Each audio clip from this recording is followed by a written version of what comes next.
आज हम देखेंगे पीसीएस प्री 2020 में जो जीके का पेपर हुआ था और ये 2021 में आने वाले पीसीएस प्री के पेपर में भी महत्वपूर्ण प्रश्न साबित होंगे।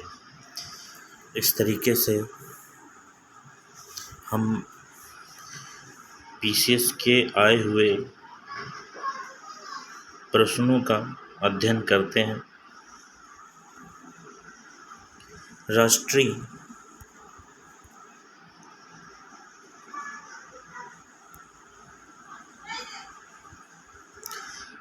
स्वच्छ वायु कार्यक्रम केंद्र सरकार द्वारा किस वर्ष में प्रारंभ किया गया? राष्ट्रीय स्वच्छ वायु कार्यक्रम केंद्र सरकार द्वारा कब प्रारंभ किया गया? A 2018, option B 2017, option C 2020, option D 2019। तो इसका सही आंसर है दोस्तों 2019। अगला क्वेश्चन देखते हैं।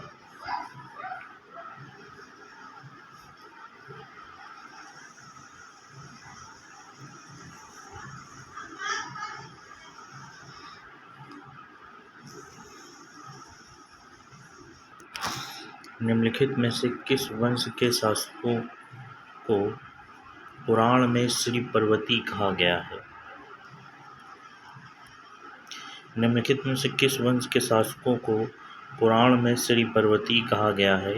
वाकाटक, इक्ष्वाकु, शक, खारवेल। तो इसमें आपका सही है दोस्तों इक्ष्वाकु। इक्ष्वाकु वंश को जो है पुराणों में श्री पर्वती कहा गया है।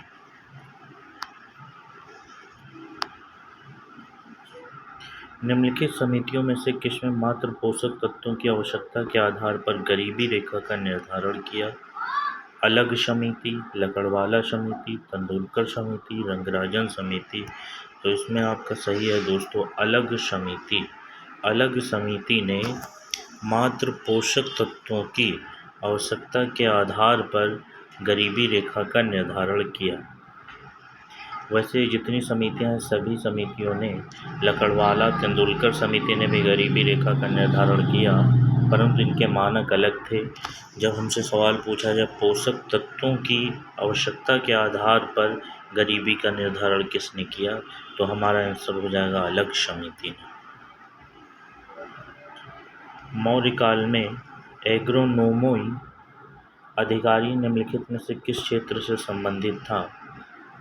ऑप्शन ए माप और तौल का, ऑप्शन बी प्रसाधन और प्रबंधन का, ऑप्शन सी मार्ग निर्माण का, ऑप्शन डी राजस्व प्रबंधन का। तो मौर्य काल में जो एग्रोनोमोई नाम का अधिकारी था वो राजस्व प्रबंधन से संबंधित था। वैसे इसका आंसर मार्ग निर्माण भी है और यह अधिकारी न्याय व्यवस्था से भी संबंधित था और सड़क निर्माण से भी संबंधित था। इसलिए इसमें आंसर सी या डी में से कुछ भी लगा सकते हैं, परंतु आयोग ने इसका आंसर डी माना है। निम्नलिखित में से कौन सा मानव विकास सूचकांक की गणना में सम्मिलित नहीं किया जाता? मानव विकास सूचकांक की गणना में किसको शामिल नहीं किया जाता? ऑप्शन ए जीवन प्रत्याशा, ऑप्शन बी शिक्षा, ऑप्शन सी प्रतियोगिताएं, ऑप्शन डी सामाजिक असमानता। तो इसमें दोस्तों मानव विकास सूचकांक में जीवन प्रत्याशा, शिक्षा, प्रतियोगिताएं को शामिल किया जाता है, परंतु सामाजिक असमानता को शामिल नहीं किया जाता। अगला क्वेश्चन देखते हैं। निम्नलिखित को सूची 1 से सूची 2 में सुमेलित कीजिए सूचियों के आगे। ये हमारे 16 महाजनपद काल से आंसर क्वेश्चन लिया गया है। इसमें 16 महाजनपदों के कालों में बताया गया है। 16 महाजनपद काल की जानकारी हमें बौद्ध धर्म के ग्रंथ अंगुत्तर निकाय से प्राप्त होती है।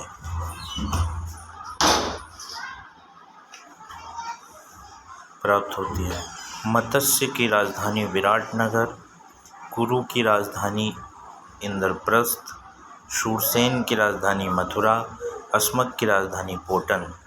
तो इस तरीके से दोस्तों हमारा ये आंसर होगा। अगला देखते हैं।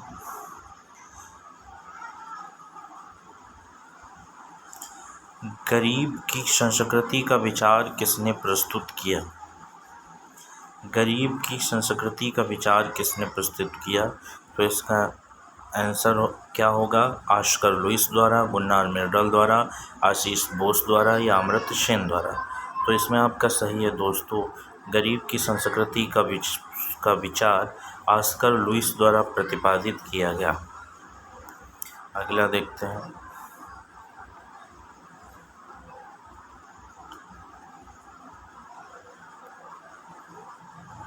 क्वेश्चन नंबर 8,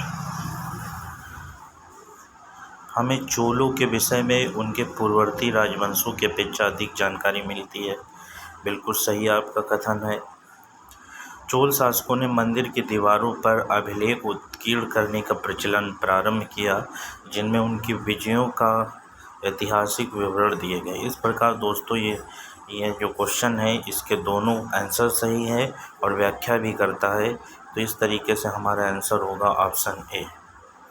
अगला देते हैं। 20वीं सदी के 80 दशक के मध्य विकास के नकारात्मक पक्षों पर विस्तार से चर्चा की गई। निम्नलिखित में से कौन सा उनमें एक महत्वपूर्ण नहीं था? तो इसमें देखते हैं दोस्तों, यह महत्वपूर्ण था प्राकृतिक संसाधनों का क्षरण, पर्यावरण प्रदूषण, यह भी महत्वपूर्ण था, और जनसामान्य का विस्थापन एवं पुनर्वास, यह भी महान था। परंतु राजनीति एवं विकास का महत्व इसमें नहीं था।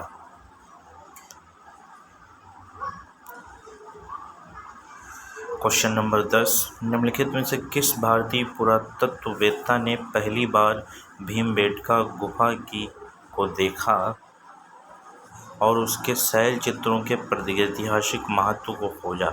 Option A Madhav Swarup Vats, option B H D. Sankalia, option C V S. Wakankar, option D V N. Mishra. तो इसमें आपका सही है दोस्तों, वी.एस. वाकंकर ने भीमबेटका गुफा का पहली बार खोज की था। तो भीमबेटका गुफा के शैल चित्रों की खोज करने का श्रेय वी.एस. वाकंकर को जाता है। अगला, उत्तर प्रदेश के कुल ऐसे शहर जो स्मार्ट सिटी योजना से आच्छादित हैं 10, 15, 12, 18। इसमें से सही है दोस्तों, उत्तर प्रदेश के कुल 12 शहर जिनको स्मार्ट सिटी योजना में शामिल किया गया है। तो इसमें आपका आंसर सही हो जाएगा ऑप्शन बी।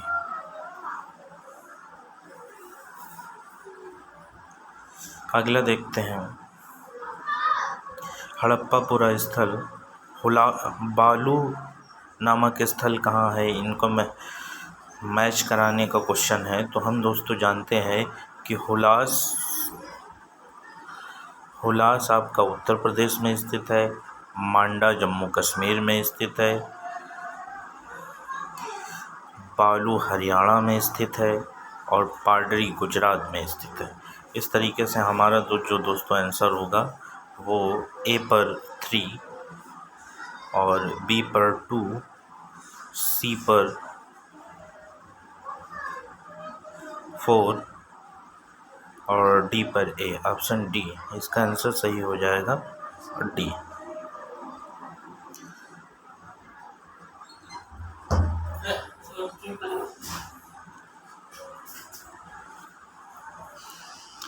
वर्ष 1987 में संयुक्त राष्ट्र में पर्यावरण से संबंधित एक प्रतिवेदन प्रस्तुति करने के उत्तर धारणीय विकास पर चर्चा आरंभ हुई। वह प्रतिपादन किससे संबंधित था? जलवायु परिवर्तन पर पहला प्रतिवेदन, अवन कॉमन फ्यूचर पर, यह जलवायु परिवर्तन पर दूसरा प्रतिवेदन या 5वां मूल्यांकन प्रतिवेदन। 1987 में पर्यावरण से संबंधित जो प्रतिवेदन प्रस्तुत किया गया था, इसमें धारणीय विकास की बात की गई थी। उसका रिपोर्ट आई थी आवर कॉमन फ्यूचर। तो इसका दोस्तों आंसर सही होगा ऑप्शन बी। मुल्तान के सूर्य मंदिर का उल्लेख ह्वेनसांग, अबू ज़ईद अल-मसूदी, अल-बुरूनी ने किया। बिल्कुल सही है, मुल्तान मंदिर का उल्लेख ह्वेनसांग, अबू ज़ईद अल-मसूदी तथा अल-बुरूनी ने किया। शंभपुर यात्रोत्सव सूर्य पूजा से संबंधित है, यह भी सही है दोस्तों। तो इस तरीके से हमारे दोनों कथन सही होंगे। अटल इनोवेशन मिशन या अटल नवोन्मेष मिशन किस विभाग की प्रमुख पहल है? तो ये आपका सही है दोस्तों, नीति आयोग। अटल इनोवेशन मिशन IAIM, अटल इनोवेशन मिशन नीति आयोग के द्वारा प्रारंभ की गई है। भारत सरकार द्वारा 1919 में ILO के वाशिंगटन सम्मेलन में मजदूरों का प्रतिनिधि के रूप में निम्नलिखित में से किसे भेजा गया? ऑप्शन ए VP वाडिया को, ऑप्शन बी NM जोशी को, ऑप्शन सी CF एंड्रयूज़ को, ऑप्शन डी जोसेफ बैटिस्टा को। तो जो 1919 में दोस्तों ILO का वाशिंगटन में सम्मेलन हुआ था, उसमें मजदूरों को प्रतिनिधि के रूप में NM जोशी को भेजा गया था। VP वाडिया NM जोशी के सचिव थे। तो इसका आंसर सही हो जाएगा दोस्तों, ऑप्शन बी NM जोशी। अगला देखते हैं।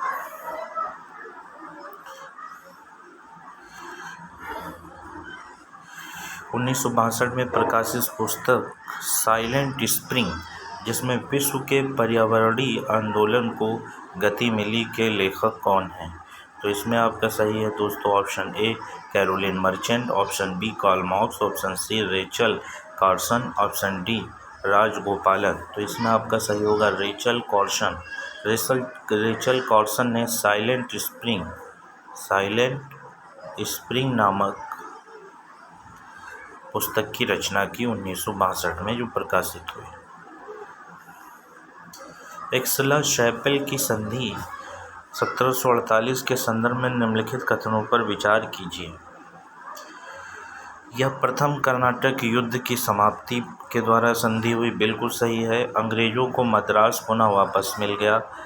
कर्नाटक के प्रथम युद्ध की संधि के बाद एक्सला-शैपेल की संधि अंग्रेजों को मद्रास वापस मिल गया। तो इसमें आपका सही होगा दोस्तों, ऑप्शन सी। दोनों कथन ही सही हैं। कर्नाटक के प्रथम युद्ध की समाप्ति एक्सला-शैपेल संधि द्वारा हुई और अंग्रेजों को इस संधि के तहत मद्रास मिल गया था।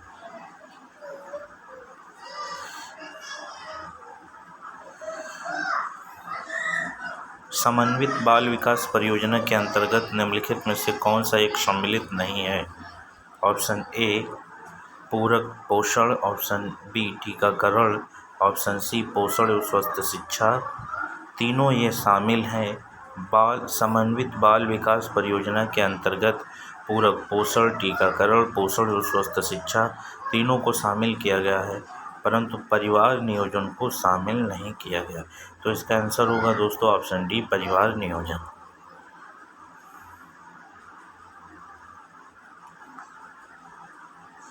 अगला देखते हैं। मिलान करना है, सूची 1 को सूची 2 से सुमेलित करना है। सिंधु घाटी सभ्यता किस लिए प्रसिद्ध थी? सिंधु घाटी सभ्यता नगरों के लिए प्रसिद्ध थी। सिंधु घाटी सभ्यता को नगरीय सभ्यता भी कहते हैं। उत्तर वैदिक काल में कृषि होती थी, इसका ऑप्शन सी उत्तर वैदिक काल कृषि के लिए प्रसिद्ध है। ऋग वैदिक काल में लोग चारागाह की तलाश में इधर उधर भटकते थे, इसमें चारागाह का वर्णन है। और मध्यकाल में जमींदारी प्रथा प्रचलित थी। तो ये आपके इस तरीके से आपको मिलान करें सिंधु घाटी सभ्यता। अगला देखते हैं। सिक्किम का भारत में विलय किसने किया? तो सिक्किम का भारत में विलय लॉर्ड डलहौजी के समय में हुआ।